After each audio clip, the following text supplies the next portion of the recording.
What's poppin', everybody? Welcome back to another episode of Blake's Take. And how about them Ducks? Man, oh man, what a huge moment Saturday was for Oregon and the Pac-12 as a whole. The Ducks defied the odds of being a 2-touchdown underdog, came into the shoe with a chip on their shoulder, and put on an exceptional performance that was good enough to hand Ryan Day his first regular season loss of his Ohio State career. But for the Ducks coach Mario Cristobal, this was the most signature win of his career thus far. He stayed poised throughout the game, made the right calls at the right time, ultimately putting the Ducks in the best position for success as long as they executed. Well, there was no question of their execution on either side of the ball. Offensively, just as Cristobal preaches, the offensive line is what sets everything else up for success. And the Ducks front five did just that, allowing C.J. Verdell and Anthony Brown to exploit holes in the Ohio State's defense.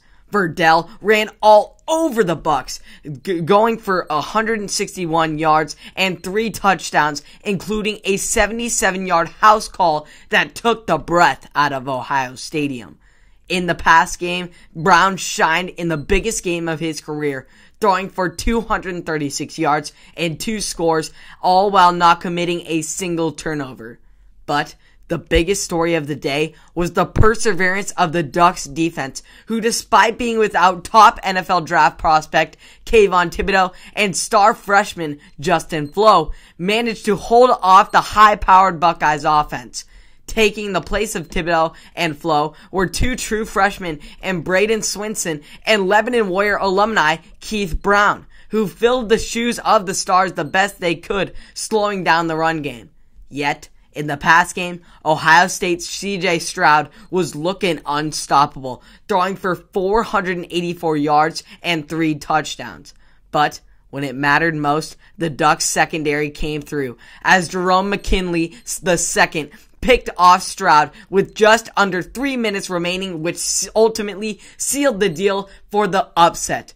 With Clemson and Ohio State now on the outside looking in, Oregon makes a strong case for a spot in the college football playoff.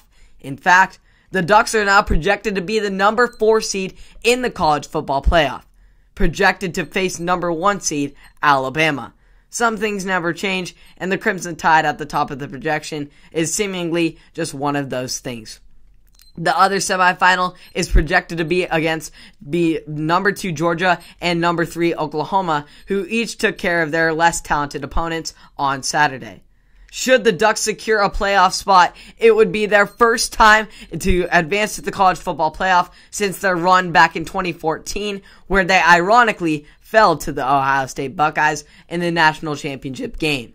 The Ducks are turning heads across the country, including the committee, so make sure to check in here, as I will be keeping up with these electrifying Ducks for the rest of the season, and hopefully into the postseason. Future is bright for these Ducks. What an incredible moment for the Ducks. I just couldn't believe, actually I could believe because I believed in the Ducks.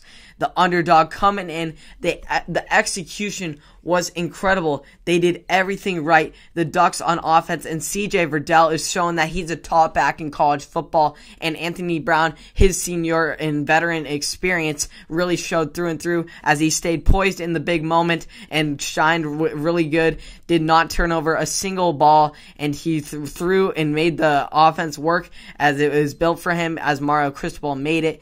And the offensive line, once again, was so electrifyingly good. They set up everything for the offense to succeed. And that defense, without 2 of their best stars, NFL top draft prospect, Kayvon Thibodeaux, they still came through and were able to hold off the Buckeyes to the best they could. And they sure did, getting enough for the Oregon to get this big-time win that could totally change the course of their season, getting them to their first college playoff since Marcus Mariota's magical Heisman season. We'll see how it goes for the Ducks, and you can catch the rest of their season and more of the local sports and national college football teams here on Apple Podcasts, Spotify, and or YouTube at Blake's Take, on the socials, and many more. You can see all of it on here on YouTube if you subscribe and like. I thank you all for supporting, and I'll see you all in the next one. Have a great day.